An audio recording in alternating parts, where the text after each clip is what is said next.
നമ്മുടെ പ്രധാനമന്ത്രി നരേന്ദ്രമോദി എന്ത് ചെയ്താലും അതിലൊക്കെ എന്തെങ്കിലും പ്രശ്നം കണ്ടുപിടിക്കുക എന്നത് മാത്രമായി ഇപ്പോൾ രാഹുൽ ഗാന്ധിയുടെ ഒരു ജോലിയായി മാറിയിരിക്കുകയാണ്. ശരിക്കും ഈ രാജ്യത്തിന്റെ പ്രതിപക്ഷ സ്ഥാനത്തിരിക്കാൻ താൻ യോഗ്യനാണോ എന്ന് രാഹുൽ ഗാന്ധി സ്വയം ഒന്ന് ചിന്തിച്ചു നോക്കുന്നത് നല്ലതായിരിക്കും. കാരണം വീണ്ടും ഒരു പ്രസ്താവനയുമായിട്ട് ഇതാ സാക്ഷാൽ രാഹുൽ ഗാന്ധി വീണ്ടും രംഗത്തെത്തിയിരിക്കുകയാണ്.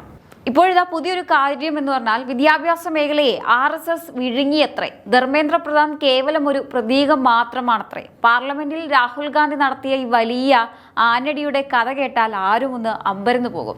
ആരാണിതൊക്കെ പറയുന്നത് എന്ന് ഓർക്കണം. ലോകം മുഴുവൻ ഇന്ത്യയുടെ വിദ്യാഭ്യാസ രംഗത്തെയും ഡിജിറ്റൽ രംഗത്തെയും കുതിച്ചുചാട്ടം കണ്ട് അത്ഭുതപ്പെട്ട് കൈയടിക്കുമ്പോൾ വെറുതെ എന്തെങ്കിലും വിളിച്ചു പറഞ്ഞ് സോഷ്യൽ മീഡിയയിൽ വീണ്ടും ട്രോളുകൾ വാങ്ങിക്കൂട്ടാൻ മാത്രമായി ഇറങ്ങി പുറപ്പെട്ടിരിക്കുന്ന ഈ കോൺഗ്രസ് യുവരാജാവിന്റെ പുതിയ പ്രസംഗത്തിന് പിന്നിൽ എന്തൊക്കെയാണുള്ളത്?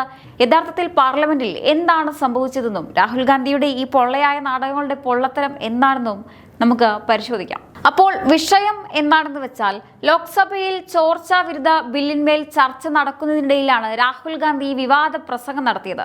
ഇന്ത്യയുടെ വിദ്യാഭ്യാസ സമ്പ്രദായത്തെ RSS ചിതൽ തിന്നതുപോലെ ഉള്ളിൽ നിന്ന് കാർന്ന് തിന്നുകയാണെന്നും രാജിവെച്ച ധർമ്മേന്ദ്ര പ്രധാൻ ഈ തകർച്ചയുടെ ഒരു കേവലം പ്രതീകം മാത്രമായിരുന്നുവെന്നാണ് അദ്ദേഹം സഭയിൽ ആരോപിച്ചത്. ഒരു കാലത്ത് ലോകമെമ്പാടും പ്രശംസിക്കപ്പെട്ടിരുന്ന നമ്മുടെ വിദ്യാഭ്യാസ മേഖല കഴിഞ്ഞ കുറേ വർഷങ്ങളായി ആസൂത്രിതമായി തകർക്കപ്പെടുകയും സ്വകാര്യവൽക്കരിക്കപ്പെടുകയുമാണെന്ന് അദ്ദേഹം കുറ്റപ്പെടുത്തുകയുണ്ടായി.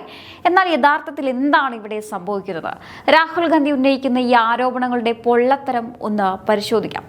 കഴിഞ്ഞ കുറേ വർഷങ്ങളായി നരേന്ദ്രമോദി സർക്കാരിന്റെ കീഴിൽ ഇന്ത്യയുടെ വിദ്യാഭ്യാസ മേഖല ലോകം അത്ഭുതപ്പെടുന്ന വളർച്ചയാണ് കൈവരിക്കുന്നത്. പുതിയ ദേശീയ വിദ്യാഭ്യാസ നയം നടപ്പിലാക്കിയും ഉന്നത വിദ്യാഭ്യാസ സ്ഥാപനങ്ങളുടെ എണ്ണം ഗണ്യമായി വർദ്ധിപ്പിച്ചതും സാങ്കേതിക വിദ്യാഭ്യാസം സാധാരണക്കാർക്ക് നൽകിയതുമൊക്കെ രാജ്യത്തിന്റെ കുതിച്ചുചാട്ടത്തിന് കാരണമായിട്ടുണ്ട്.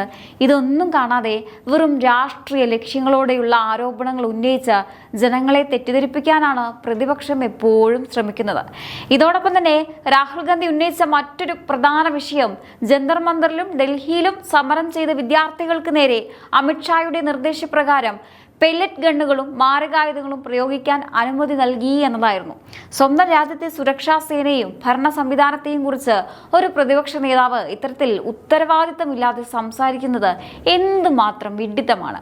രാജ്യത്ത് സമാധാനവും ക്രമസമാധാനവും നിലനിർത്താൻ ബാധ്യസ്ഥരായ പോലീസിനെയും സേനയെയും അക്രമകാരികളായി ചിത്രീകരിക്കുന്ന കോൺഗ്രസിന്റെ സ്ഥിരം നയത്തിന്റെ തുടർച്ച തന്നെയാണ് ഇവിടെയും കാണാൻ സാധിക്കുന്നത്. വ്യക്തമായ യാഥാർത്ഥ്യങ്ങളോ വസ്തുതകളോ ഇല്ലാതെ വെറും രാഷ്ട്രീയ മുതലെടുപ്പിനും മൈലേജ് ഉണ്ടാക്കാനും വേണ്ടി മാത്രം രാഹുൽ ഗാന്ധി വീണ്ടും സഭയിൽ കൊണ്ടുവന്ന മറ്റൊരു പൊള്ളയായ നാടകം മാത്രമാണിത്. രാഹുൽ ഗാന്ധിക്കും കോൺഗ്രസിനും എപ്പോഴും ഈ നെഗറ്റീവ് അടിച്ചു പറയുക എന്നത് മാത്രമാണ് പണി. മോദി സർക്കാർ എന്ത് നല്ല കാര്യം ചെയ്താലും അതിലൊക്കെ കുറ്റവും കുറവും മാത്രം കണ്ടുപിടിക്കുക, അവസാനം മൈക്കിന് മുന്നിൽ വാ തുറന്ന് വീണ്ടും എയറിലാവുക. ഇതാണ് ബപ്പുമോന്റെ എക്കാലത്തെയും വലിയൊരു ഹോബി. അദ്ദേഹം വീണ്ടും വീണ്ടും ഇത് തന്നെ ആവർത്തിച്ചു കൊണ്ടിരിക്കുകയാണ്. സംഗതി എന്താണെന്ന് വെച്ചാൽ ഇതൊക്കെ കാണുമ്പോൾ രാജ്യത്തെ ജനങ്ങൾക്ക് ഇപ്പോൾ നല്ല ബോധ്യമുണ്ട് ആർക്കാണ് യഥാർത്ഥത്തിൽ നാടിന്റെ പുരോഗതിയിൽ താല്പര്യമുള്ളതെന്ന് അവർക്ക് നന്നായി അറിയാം. പിന്നെ ഏറ്റവും വലിയ തമാശ എന്താണെന്ന് വെച്ചാൽ കോൺഗ്രസ് ഭരണകാലത്തുള്ള വിദ്യാഭ്യാസ സമ്പ്രദായമാണ് ഏറ്റവും മികച്ചതെന്നാണ് ഇവർ അവകാശപ്പെടുന്നത്. എന്ത് നല്ല തമാശ! അന്ന് പരീക്ഷാ പേപ്പർ ചോർച്ചയും തട്ടിപ്പുകളും അഴിമതിയും അടിസ്ഥാന സൗകര്യങ്ങളുടെ കുറവും കൊണ്ട് വലഞ്ഞ വിദ്യാർത്ഥികളുടെ അവസ്ഥ രാജ്യം മറന്നിട്ടില്ല. അന്ന് വിദ്യാഭ്യാസ മേഖലയെ പൂർണ്ണമായും കച്ചവടക്കാരാക്കി മാറ്റിയത് ആരാണെന്ന് എല്ലാവർക്കും അറിയാം. എന്നാൽ ഇന്ന് നരേന്ദ്രമോദി സർക്കാരിന്റെ കീഴിൽ കാര്യങ്ങൾ അങ്ങനെയല്ല. ലോകോത്തര നിലവാരത്തിലുള്ള IITകളും മറ്റും കേരളം ഉൾപ്പെടെയുള്ള രാജ്യത്തിന്റെ വിവിധ ഭാഗങ്ങളിൽ യാഥാർത്ഥ്യമായി. പുതിയ ഡിജിറ്റൽ വിപ്ലവത്തിലൂടെയും ദേശീയ വിദ്യാഭ്യാസ നയത്തിലൂടെയും സാധാരണക്കാരായ കുട്ടികൾക്ക് പോലും ഉന്നത വിദ്യാഭ്യാസം ഇന്ന് വളരെ എളുപ്പമായി മാറിയിരിക്കുകയാണ്. ഗവേഷണ രംഗത്തും സാങ്കേതിക വിദ്യയിലും ഇന്ത്യ ഇന്ന് ലോകത്തിന്റെ നെറുകയിലാണ്. അതുകൊണ്ട് മോദി സർക്കാരിന്റെ ഈ വികസന കുതിപ്പും സുതാര്യമായ ഭരണവും കണ്ട് വിറളി പൂണ്ടിട്ടാണ് കോൺഗ്രസ് ഇത്തരം പൊള്ളയായ ആരോപണങ്ങളുമായി വീണ്ടും രംഗത്തിറങ്ങുന്നത്. അല്ലാതെ രാജ്യത്തെ വിദ്യാർത്ഥികളോട് ഒരിത്തിരി സ്നേഹമോ കരുതലോ ഉള്ളതുകൊണ്ടല്ല. എന്തായാലും അബദ്ധങ്ങൾ മാത്രം എഴുന്നള്ളിക്കുന്ന ഈ കോൺഗ്രസ് രാഷ്ട്രീയം ജനങ്ങൾ അസലായി തള്ളിക്കളഞ്ഞിരിക്കുന്നു എന്നതുകൊണ്ട് തന്നെ രാഹുൽ ഗാന്ധിയുടെ ഈ പുതിയ നാടകവും തള്ളലും എങ്ങും എത്താൻ പോകുന്നില്ല എന്നത് 100% ഉറപ്പാണ്. ഇനി രാഹുൽ ഗാന്ധി സഭയിൽ ഉന്നയിച്ച മറ്റൊരു പ്രധാന വാദത്തിലേക്ക് നമുക്ക് വരാം. അതായത് ഒരു കാലത്ത് ലോകമെമ്പാടും പ്രശംസിക്കപ്പെട്ടിരുന്ന ഇന്ത്യയുടെ വിദ്യാഭ്യാസ മേഖല കഴിഞ്ഞ കുറേ വർഷങ്ങളായി ആസൂത്രിതമായി തകർക്കപ്പെടുകയും സ്വകാര്യവൽക്കരിക്കപ്പെടുകയും RSS കവർന്നെടുക്കുകയുമാണ് എന്നാണല്ലോ അദ്ദേഹം കുറ്റപ്പെടുത്തിയത്. കേൾക്കുമ്പോൾ വലിയൊരു ഗൗരവമുള്ള കാര്യം പോലെ തോന്നാമെങ്കിലും ഇവിടെയാണ് ചോദിക്കേണ്ട ഒരു ചോദ്യം. ഏത് കാലത്തെക്കുറിച്ചാണ് രാഹുൽ ഗാന്ധി പറയുന്നത്? കോൺഗ്രസ് രാജ്യം ഭരിച്ചിരുന്ന ആ സുവർണ കാലഘട്ടത്തെക്കുറിച്ചാണോ? അന്ന് ഇന്ത്യയുടെ വിദ്യാഭ്യാസ മേഖല എത്രമാത്രം സുതാര്യമായിരുന്നു എന്ന് രാജ്യത്തെ ജനങ്ങൾക്ക് നന്നായി അറിയാം.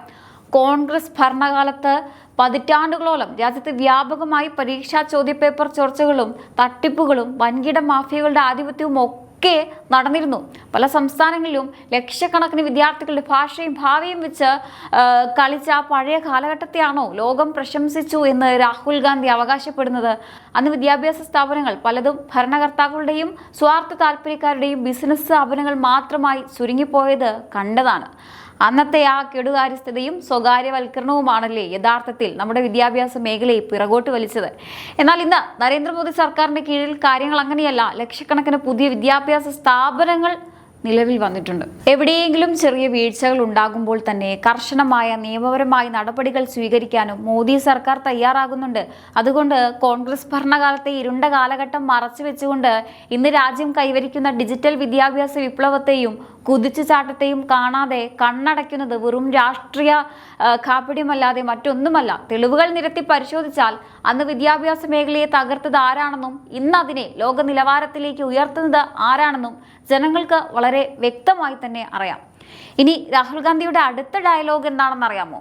അതായത് ധർമ്മേന്ദ്ര പ്രധാനെ പോലെയുള്ള ഒരു മന്ത്രിക്ക് രാജി സമർപ്പിക്കേണ്ടി വന്നത് പ്രതിപക്ഷത്തിന്റെയും വിദ്യാർത്ഥികളുടെയും വിജയമാണത്രേ. അദ്ദേഹത്തിന്റെ അവകാശവാദമാണിത്. വ്യക്തികൾ മാറുന്നത് കൊണ്ട് മാത്രം വിദ്യാഭ്യാസം നേരിടുന്ന തകർച്ചയ്ക്ക് പരിഹാരമാകില്ലെന്നും സഭയിൽ അദ്ദേഹം വലിയ പ്രസംഗം നടത്തി. ഇവിടെയാണ് കോൺഗ്രസിന്റെ മുഖം മൂടി വലിച്ചു കീറി ചോദിക്കേണ്ടത്. അന്ന് ഏതെങ്കിലും ഒരു ഉദ്യോഗസ്ഥർ ചെയ്ത തെറ്റിന്റെയോ ചോദ്യപേപ്പർ ചോർച്ചയുടെ പേരിൽ നിങ്ങളുടെ പാർട്ടി ഭരിച്ചിരുന്ന കാലത്ത് ഏതെങ്കിലും ഒരു കേന്ദ്ര വിദ്യാഭ്യാസ മന്ത്രിയോ രാജിവെച്ചിട്ടുണ്ടോ? രാജ്യം കണ്ട ഏറ്റവും വലിയ അഴിമതികളുടെയും ചോദ്യപേപ്പർ ചോർച്ചകളുടെയും കുത്തരങ്ങായിരുന്നു പണ്ട് കോൺഗ്രസ് ഭരിച്ചിരുന്ന ആ കാലഘട്ടം. അന്നൊക്കെ ലക്ഷക്കണക്കിന് വിദ്യാർത്ഥികളുടെ ഭാഷയും ജീവിതവും വഴിയാധാരമായപ്പോൾ ഏതെങ്കിലും കോൺഗ്രസ് മന്ത്രിമാർ പദവി ഒഴിഞ്ഞ് മാപ്പ് പറഞ്ഞിട്ടുണ്ടോ? അന്ന് ആരും രാജിവെച്ചിട്ടില്ല, ആരും ഉത്തരവാദിത്തം ഏറ്റെടുത്തിട്ടില്ല. മറിച്ച് അന്നതൊക്കെ മൂടിവെക്കാനും തേച്ചുമാച്ച് കളയാനുമാണ് നിങ്ങളുടെ സർക്കാർ നോക്കിയത്.